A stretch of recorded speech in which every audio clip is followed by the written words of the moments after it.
La guerre des plateformes d'échange.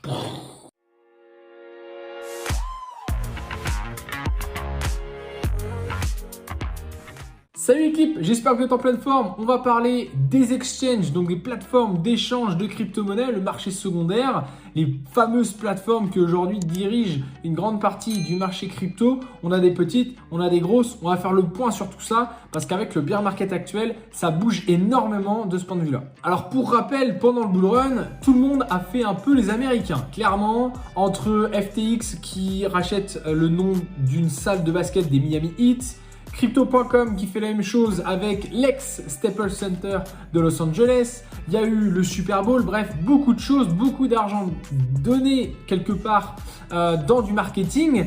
Et quel retour là-dessus? Bien, on se rend compte que pour certaines, ça commence sérieusement à piquer. Ils sont peut-être en train de se dire, on a peut-être un peu trop mis dans le marketing. Parce que aujourd'hui, nous sommes en bear market. Donc, qui dit bear market dit forcément frais de trading beaucoup moins importants parce qu'il y a moins d'utilisateurs, du moins d'utilisateurs actifs, moins de volume généré parce que quand ton portefeuille passe de 100 000 à 50 000 $, forcément, les volumes de trading sont forcément beaucoup moindres. Donc, bref, tout ça a fait que les cartes sont en train d'être redistribuées sur ce marché des plateformes d'échange. Donc j'ai classé les plateformes d'échange par 3 catégories. Celles qui sortent du lot et qui sont en train d'être vraiment positives dans cette période-là particulière.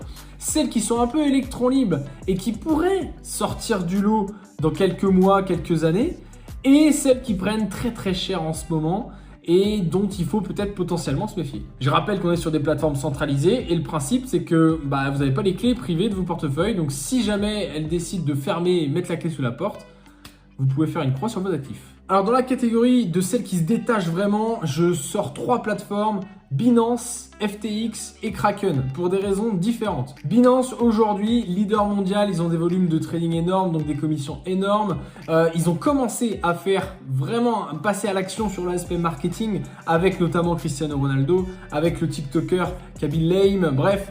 Je pense qu'il y a eu beaucoup d'argent déversé là-dessus, mais s'ils avaient fait ça, admettons, pendant le bull run, ça aurait été encore plus important. Donc là, intéressant de voir comment ils sont en train de se placer et surtout qu'ils font le taf au niveau de la régulation, notamment en Europe, France, Italie, Espagne de mémoire, rien qu'avec ça, pour avoir des autorisations officielles d'exercer sur le territoire des différents pays que je viens de citer. Et on le sent qu'ils sont sur une logique plutôt agressive puisqu'ils vont supprimer par exemple les frais de trading, notamment avec les paires Bitcoin. C'est-à-dire que si vous aujourd'hui vous voulez transférer de l'Ethereum en Bitcoin, et bien en fait il n'y a plus de frais de trading pour vous. C'est quoi l'objectif? C'est d'attirer justement des gens qui étaient peut-être sur d'autres plateformes vers Binance parce que justement il n'y a plus de frais de trading.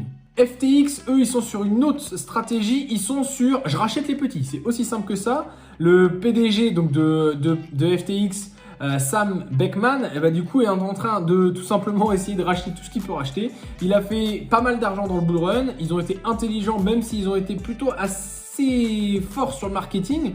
Je pense qu'ils ont réussi à bien s'organiser et à avoir suffisamment de fonds pour se dire que dans le bear market, c'est là où allait se créer tout simplement l'oligopole des différentes plateformes d'échange, c'est-à-dire les 4-5 plateformes qui vont vraiment dominer le marché à l'avenir. Et donc du coup, lui, il est dans cette position de se dire ok, vous êtes en faillite, il n'y a pas de problème, je vais vous racheter. Vous êtes un petit peu en difficulté, ok, pas de problème, je vais prendre des parts chez vous.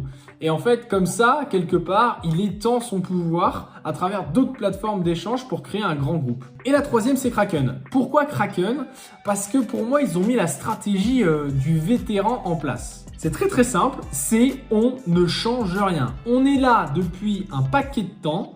Vous savez que vous pouvez nous faire confiance, donc suivez-nous ou alors allez ailleurs. Nous, on s'en fout, on avance, on maintient le plan. Je trouve ça intéressant sur la politique à mener. Après, est-ce qu'ils vont réussir à être suffisamment aussi dans l'innovation pour pouvoir attirer d'autres personnes? Parce qu'à un moment, il faut qu'il y ait des nouveaux entrants, il faut qu'il y ait des nouveaux utilisateurs. Mais en tout cas, Kraken, notamment aux États-Unis et notamment pour les anciens de la crypto, fait office de quelque part capitaine à travers la tempête des plateformes d'exchange qu'on a actuellement. Sur la deuxième catégorie, c'est les électrons libres qui peuvent éventuellement sortir du lot. J'en ai sorti 2, je trouve ça intéressant avec un peu une politique un petit peu similaire mais des façons de faire par contre différentes. C'est KuCoin et Bybit. Pourquoi ces 2 plateformes-là? Tout simplement parce qu'aujourd'hui, elles génèrent des volumes de trading qui sont inférieurs par exemple à des Binance. mais elles sont focus sur des petits projets, des choses qui vont attirer notamment les techniciens de la crypto, les gens qui veulent aller chercher d'analyse fondamentale, qui ont analysé un petit projet, qui se disent « Ok, sur quelle plateforme va être listé ce petit projet ?»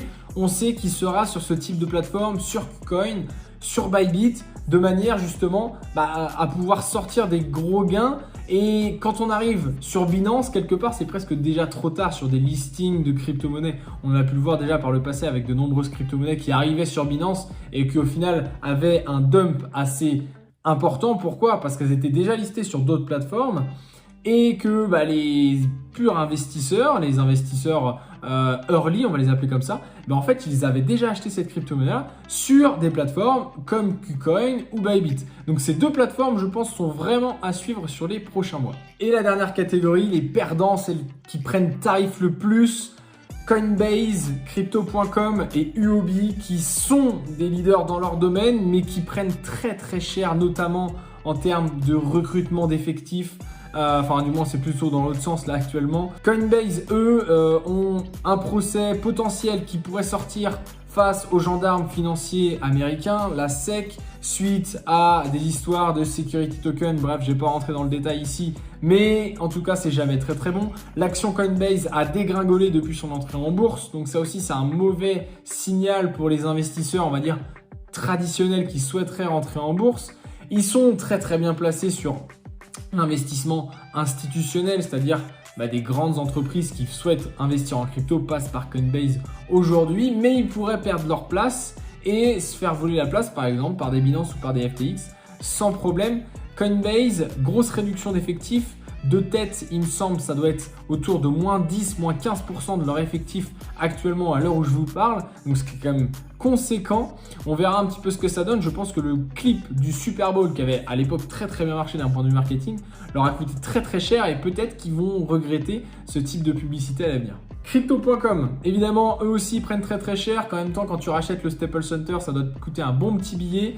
10% des effectifs en moins, donc licenciés tout simplement, suite à ce bear market. On a l'augmentation des frais d'utilisation de la plateforme, de la carte bancaire qui est un petit peu différent maintenant, puisque les avantages de cette carte bancaire, qui était le produit phare de Crypto.com et qui l'est toujours, on se rend compte que les abonnements Spotify et Netflix qui sont plus remboursés à un certain niveau de carte bancaire, alors qu'avant, normalement, c'était chose assez facile. Il faut stacker toujours plus de CRO, donc la crypto-monnaie de Crypto.com, pour avoir accès aux différentes cartes bancaires. Enfin bref, ça devient de plus en plus compliqué pour Crypto.com sur la suite. Alors Huobi, leader marché asiatique, 30% d'effectifs en moins. Là, franchement, ça a été très très sévère, Huobi. Mais de l'autre côté, ils ont fait les démarches pour s'installer aux États-Unis. Je pense qu'ils se sont dit, il faut qu'on diversifie nos différents marchés parce que sinon, ça va être très compliqué. Huobi, pour info, c'était le deuxième volume de trading, la deuxième plateforme en termes de volume de trading derrière Binance pendant des mois et des mois et des mois, pendant tout le bull run. Il faut bien en prendre conscience, devant des Coinbase, devant des FTX. Donc, c'est une pierre angulaire du marché crypto asiatique qui aujourd'hui sur une corde d'équilibriste un petit peu pour réussir à passer ce bear market. Alors, je vais rajouter une quatrième plateforme sur celles qui prennent bien tarif, c'est Bitstamp.